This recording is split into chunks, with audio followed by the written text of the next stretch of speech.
Jarum hilang di tengah jerami. Cakepnya yang opat. Jarum hilang di tengah jerami. Kain kebaya di dalam peti. Selamat datang di tempat kami. Semoga bahagia berkenan di hati. Satu lagi. Cahaya lilin bertabur bintang. Lampunya redup, harus diterangkan. Untuk semua tamu yang datang, Assalamualaikum saya ucapkan. Harusnya dibaca yang pertama tadi ya. Baik, ini yang terakhir. Si Udin kawan si Irfan duduk di depan tersenyum ramah.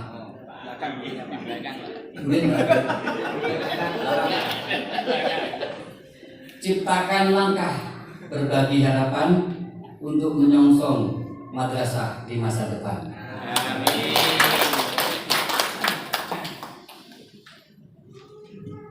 Ibu Prof yang kami hormati, Bapak Dr. Agus yang kami hormati, di kesempatan yang berbahagia ini kami sampaikan ucapan ribuan terima kasih telah berkenan hadir di daerah kami, di kantor kami, kantor Kementerian Agama Kabupaten Kota Ringin Barat.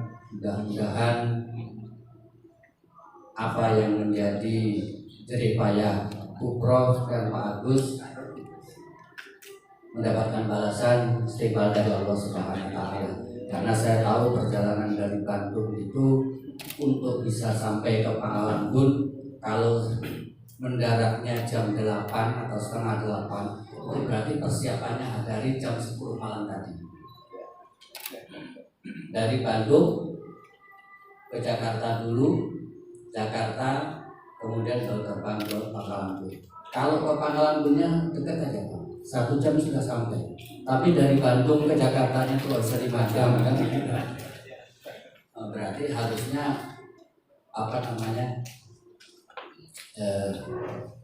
perjalanannya yang dari Jakarta ke Pangalangun ini harusnya kan lebih lama, tapi ternyata justru lebih cepat.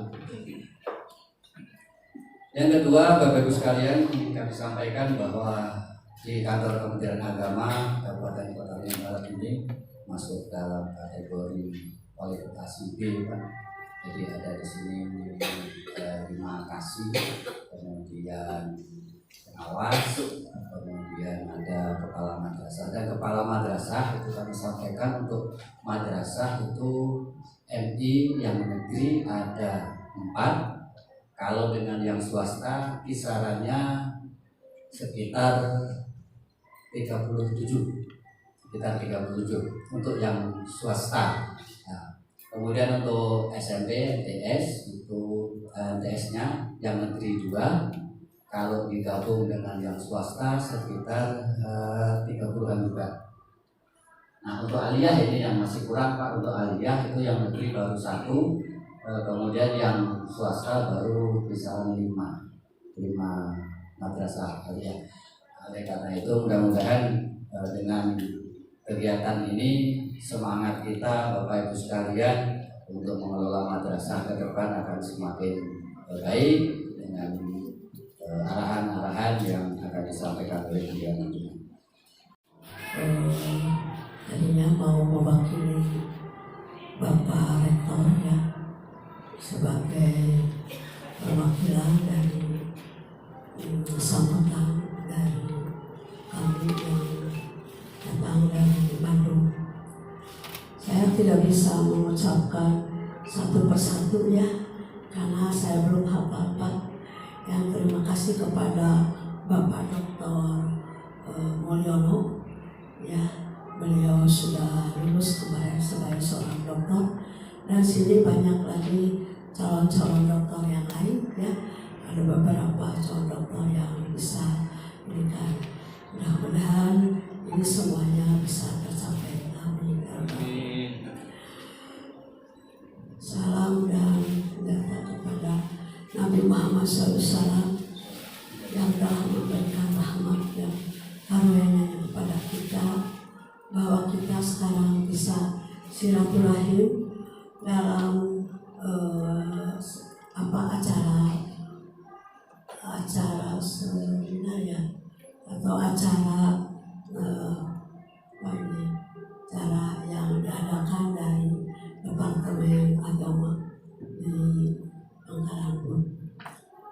Baiklah, saya tidak akan terlalu banyak memberikan gambaran tentang coaching dan empowering ya dari for leadership, mengingat bapak-bapak dan ibu-ibu di sini semuanya sudah menjadi leadership, ya sudah jadi pemimpin.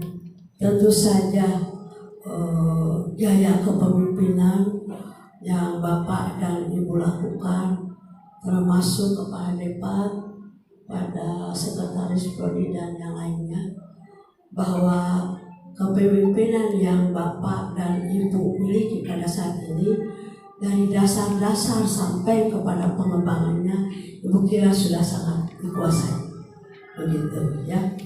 Hanya saya ingin memberikan gambaran saja bagaimana sih coaching and empowering for leadership ini bisa menjadi skill, menjadi kekuatan, menjadi kehebatan yang bisa dimiliki oleh seorang pemimpin. Saya hanya ingin memberikan gambaran bahwa kepemimpinan merupakan suatu hal yang perlu dimiliki atau sudah dimiliki sejak Nabi Muhammad SAW. Istilah coaching dan empowerment. Coaching itu istilah untuk pelatihan ya, proses pendidikan gitu, untuk memiliki keterampilan tertentu. Dan dalam hal ini ada spesifik ke leadership. Kemudian empowering itu pemberdayaan. Power itu kekuatan, pemberian kekuatan. Yang jadi pertanyaan selanjutnya adalah siapa yang harus diberdayakan dan siapa yang berdaya? Siapa yang punya power dan siapa yang powernya belum keluar? Nah, Bapak Ibu, di ruangan ini Pak Mulyono sudah membuktikan bahwa beliau punya kekuatan untuk mengalahkan segala rintangan. Kemudian beliau bisa menyelesaikan disertasi. Dan kebetulan disertasinya Bapak Ibu terkait dengan ini, coaching empowerment skill for leadership. Karena barangkali juga saya menduga Pak Budi ini ngobrol dengan Pak Mulyono nih tahun ini. Jadi ini judul ini bagian dari strategi yang dirancang oleh Pak Dr. Mulyono. Pak Dr. Mulyono punya program sekarang memajukan, kalau kemarin disertasinya tentang manajemen strategis peningkatan daya saing madrasah ya Pak ya. Dan sekarang di ujungnya itu menekankan pada branding. Dan branding ini kemudian diatur sedemikian rupa, dibuat suasananya, didatangkan rencananya Prof. dan Komara dengan Prof. Ade untuk mempengaruhi Bapak Ibu. Ini sebenarnya empowering ini, mempengaruhi Bapak Ibu supaya menjadi bagian yang solid, bagian yang sinergis dengan programnya beliau. Ketika beliau punya program di Kota Waringin ini, madrasahnya harus berkualitas, maka apa yang dia lakukan? Nah, Bapak Ibu, pola yang beliau lakukan itu bisa jadi contoh bagaimana coaching yang beliau lakukan terhadap Bapak Ibu. Dari sisi yang lain, saya juga melihat Bapak Ibu ya, sebenarnya kita bisa belajar dari apa yang ada di sini. Dan saya berharap tahun ini, bulan November 2024 itu mungkin sudah ramai-ramai Pak.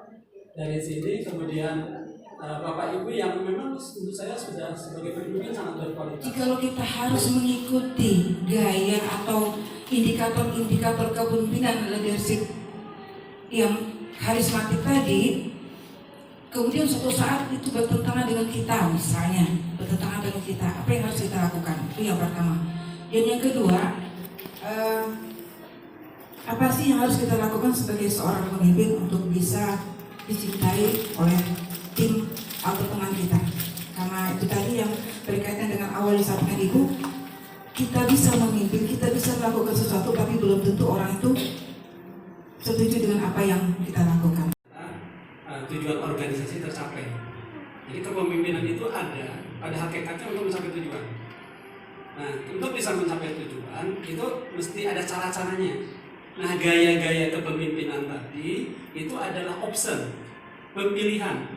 Bapak Ibu, ketika kita melihat pemimpin kita, kepala sekolah di diri kita, atau kemenang misalnya, kok kadang-kadang beliau seperti ini ya, kok otoriter. Kami dikumpulkan, Bapak kerjakan tanggal sekian beres ya, ini, nanti tanggal sekian kita harus punya gelar produk karya madrasah yang mengagumkan masyarakat.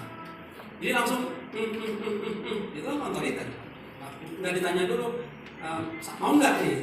Enggak, ini tujuannya sudah jelas, harus dicapai.